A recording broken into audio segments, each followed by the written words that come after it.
Speaking of players that I don't like watching and suck and are awful and need to die.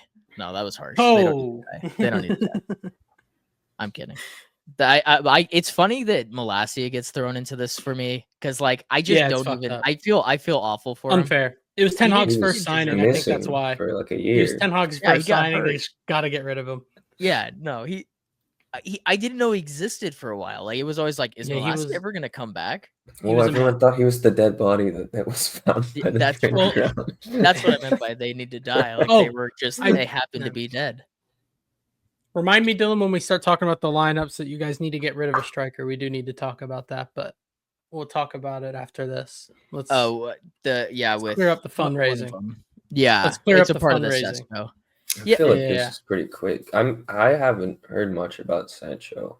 I mean, the price dropped to £15 million. Oh, wow.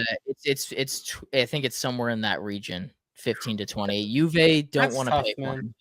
Yeah, well, they don't want to pay anything. Yeah, I guess they're being Juve. And Dortmund. Honestly, it sounds like Antony's the one that's most likely to have a suitor that can afford it. Like it sounds like he's got multiple suitors overseas. The issue with Antony is he only wants Betis. Is that so? Still, I think I heard Atleti, like maybe not, but if Atleti came in, I'm sure he'd go to Atleti. You know what I mean? Yeah, it sounds like pretty much of the things that have been proposed to him, the only one that he truly wants is Betis, and they're offering 20 million plus 50% of his rights. So it's a loan.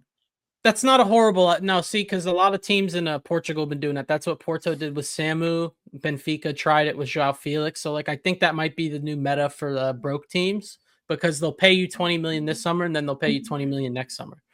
Or if they sell him for a lot, then you get half of that fee. So it's almost like a 50% selling until they buy it out. I know what you mean. You want the money in, but realistically, 40 million all in. It doesn't sound that bad on paper, but I'd much rather just have the lump sum of whatever. Of course, they could always just flip them for nothing, and then you're looking at 25 million for Antony when a team he played well for on loan. If that's the way that you work on loans, is you're like, oh, then I can haggle after he plays well. Like, that's not how that works. Dortmund did it with Sancho. Player, yeah, exactly. And then he came back. And that's what I'm saying. Like, you shouldn't have the power there. If you have a lone player that plays well, like, you're kind of obligated to pay a certain fee. At least I think that's how business works. The issue with United, and I think City and sometimes Chelsea are like the X factor here. But when you're selling players, there's only a finite number of teams that can give you like 35 million for a player in the world, right? You know what I mean? Like, how many players can actually, or how many teams can actually spend that much cash? It's not a lot. Yeah, no. And so, like, if we're realistically asking Betis to come and shell out 35, 40, 50, like, are they really going to do that? That's their entire transfer budget. Yeah, they can, but it is an absurd, like, it would be a big signing for them. So they definitely have to think about it more when it comes to these players that have been struggling. Yes, he did play well for them, but like you're saying, this is a big lump sum of their transfer money. So that definitely comes into play when they're thinking, like, are we going to go get Antony? I want to know what their biggest signing is.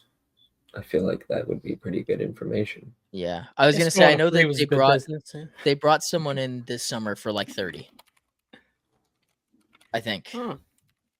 And I think it was with the Cardoza money. I'm not entirely sure. Oh, yeah, because they sold him. Most expensive transfer is like 30 million euro for Daniil. So that's the thing, is like for United, like, honestly, like, if Saudi's coming to the table, like, you do what Chelsea just did and you sell him to Saudi. If he's open to that move, like, you sell him to Saudi. And yeah, I need Ronaldo to bring one more of his friends over there, bro. Yeah, it's another man on your slide, bro. Because I think Garnacho, I've talked a lot about him on here. I think when you look at the way Chelsea operate, there's very clearly some players that are part of the plans and then other players that they think they can flip.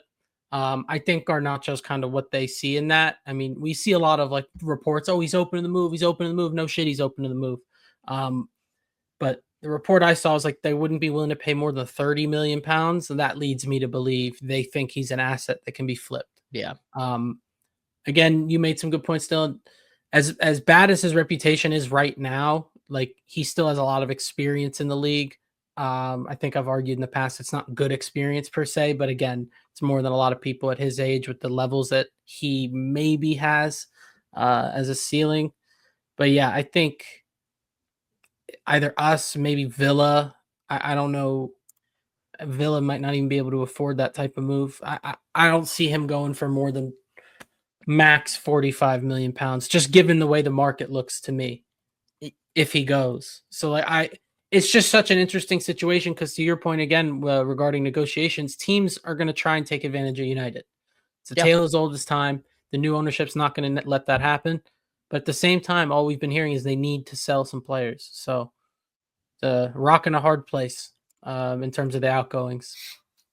I guess I'll pose the question to you. Do you guys think that the way that they've treated this quote unquote bomb squad, I saw a thing today that said that they're moving them to the U21 locker room. Essentially, they're just completely removing them from the side.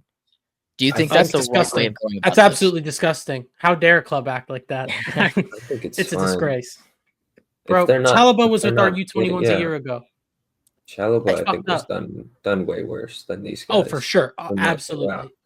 But this is how the game is played. Yeah. And the manager didn't just get here either. He's been here for half a season already. He knows who's going to be in the squad, who he sent out on purpose. Like there's purpose to everything that he did. If these guys don't want to work hard enough to get back on his good graces and back into the vision of the squad, then welcome. Yeah. Okay. Yeah, this is the game. We're all in the same boat. I think that just the idea that United haven't been ruthless in a long time, especially with their own people, like inside the home. The standards. Yeah. So now they're there. They're finally doing that. I'd love for United if teams aren't serious with bids. I'm totally cool with them keeping them. Like I said, I don't think this is a money issue anymore. I think that was a total bluff. Look, United's got money. It's not my fucking money. I don't care. So if, they got to hold on to them or loan them out and then have them come back and regain their value, so be it. Like, I don't give a fuck. Like, set the precedent. Yeah, they're going to end up spending 200 million here in our worst ever season with no sales potentially. Yeah, so we spent 5. So who cares? Who gives a fuck?